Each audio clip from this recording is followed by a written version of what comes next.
Kalusugan mo ang naaapektuhan.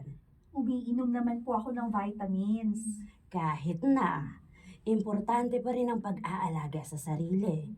At isa pa, parati kang nandito sa bahay. Ni hindi ka man lang lumalabas kasama ang mga...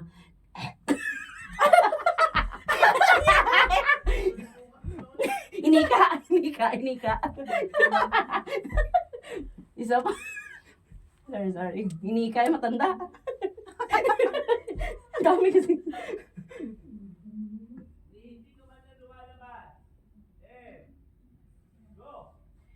Hindi ka man lang lumalabas kasama ang mga kaibigan mo.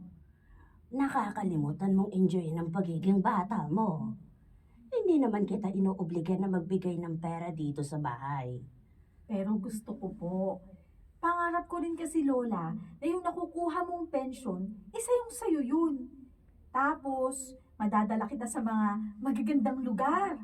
Mabibigay ko sa'yo lahat ng pangangailangan mo.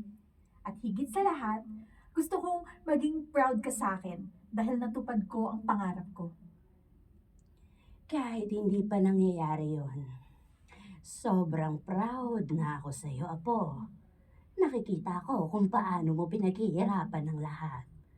Medyo minsan napapasobra ka sa sipag at nakakalimutan mo ng alagaan ang sarili mo.